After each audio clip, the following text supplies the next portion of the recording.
Good afternoon. It's a great joy to be together again, though we were never really separated. Separated physically, but never spiritually. We know that we've been spiritually close to one another during this time. Before our homily today, a few announcements. Please join us for South Louisiana Giving Day. That's this Thursday. We're raising funds to offset the deficit in our offerings during the last 7 weeks. You can see our parish website for more information. Keep our Holy Communion students, First Holy Communion students, in your prayers. It's tentatively scheduled for Saturday, May 16th at 10 a.m. And only our students and their families, their immediate family, will be attending.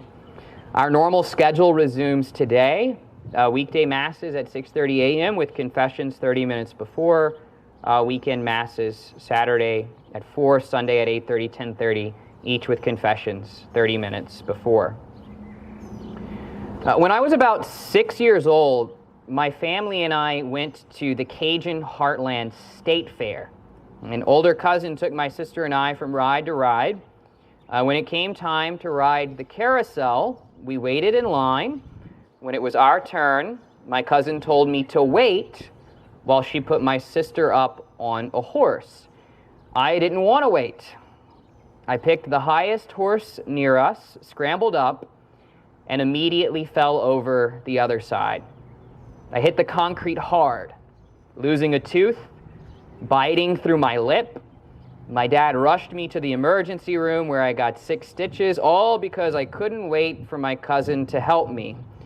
Couldn't follow her directions, wouldn't allow her to lead me. I wanted to do what I wanted to do, and that led to serious injury.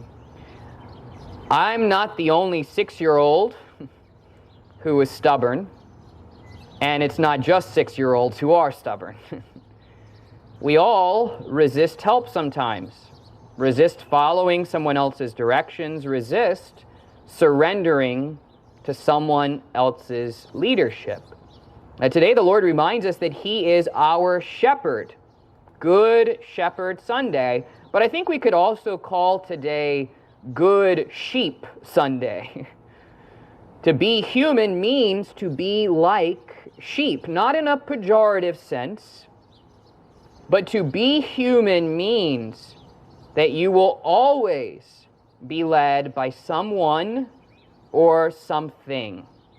That is unavoidable. You cannot escape it. You can huff and puff as much as you want, but you cannot change the fact that you are made to be led. You are made to be shepherded. What is your choice? Is who or what shepherds you. The choice to become a Christian, the daily choice of Christians, is not to choose whether or not you're shepherded, but to choose the Lord as shepherd rather than someone or something else. This afternoon, let's look at those persons, those things that offer themselves to us as shepherds, and then let's look at the shepherd who alone is good. What are some of the things, some of the people that offer themselves to us as a shepherd? Our passions, our desire, our gut offers itself as a shepherd. As humans, we're called to govern our gut with our reason. Not to act on every desire, but to evaluate those desires. Allow the gospel to shed its light on those desires so that we can discover those that are truly human, those that are of God, and those that aren't. Too often we serve our gut. We allow our gut to shepherd us. Our gut determines our path. It motivates us. Greed can be a shepherd. The pursuit of my life is money, possessions, ownership. I seek fulfillment in things, seek to fulfill other people with things. Greed gets me up in the morning. Greed determines the path I take during the day. Greed gives shape to my daydreams. I tear down my barns and I build new ones because greed is my shepherd. Honor offers itself as a shepherd. The pursuit of my life is personal achievement, success. I get up in the morning, I go about my day seeking victory in competition, achievement, excellence in this or that pursuit. During this time of quarantine, I'd say anxiety and fear have offered themselves as shepherds to us. No one else is taking care of you, they say. You need to take care of yourself. If you don't look after yourself, no one will. Anxiety, fear, worry, those get us out of bed. Those determine our path. We daydream about all the bad things that are going to happen and worry that we won't have what it takes to keep them from happening. Anxiety is my shepherd. Our gut, greed, honor, anxiety, those are just a few. I'm sure that you can think of others, but each of these shepherds leave us wanting. They appear to offer us verdant pastures, restful water, refreshment for our soul, but they ultimately leave us empty. Psalm 49 says, "This is the way of those who trust in themselves.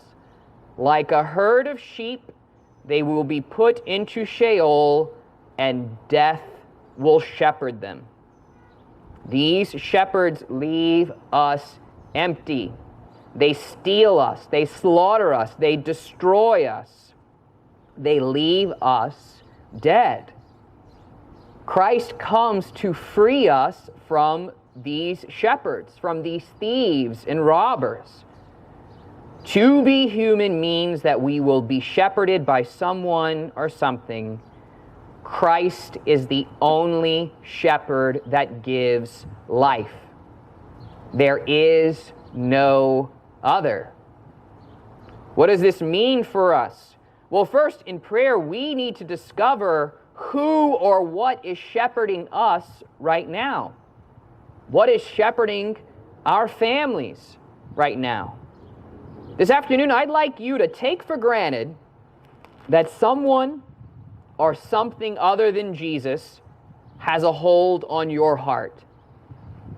Maybe not a total one, but certainly one that the Lord wants to destroy. After taking that for granted, someone or something other than Jesus has a hold on my heart. After doing that, ask yourself these questions. What am I motivated by? What gets me out of bed in the morning? What determines the path I take each day? What do I daydream about? How do I spend my time? How do I spend my money? If we seriously sit with these questions, we'll all see that Christ isn't the only shepherd in my life. He's competing with my gut, competing with greed, competing with my pursuit of honor, competing with my anxiety and fear. I am his sheep, but I've got dual citizenship. Following him, following these other shepherds as well. After making that meditation, resolve to begin each day saying, Lord, be my only motivation today. Lord, be the one who determines my path. Lord, be the one I get up for. Lord, be my shepherd. Not my gut, not greed, not honor, anxiety, or fear. As a 6-year-old, I did not want a shepherd. By getting on that carousel by myself, I may have thought I was liberated, that I was free from any shepherd, but the truth is I wasn't. I was just trading my cousin in for someone else, my gut. You cannot avoid having a shepherd. You cannot escape it. You can huff and puff as much as you want, but you will always be led by someone or something. You will always serve someone or something. The choice you do have is what or who will shepherd me. The only worthy candidate is Christ. Only He leads to verdant pastures. Only He leads to restful waters. Only He refreshes our souls.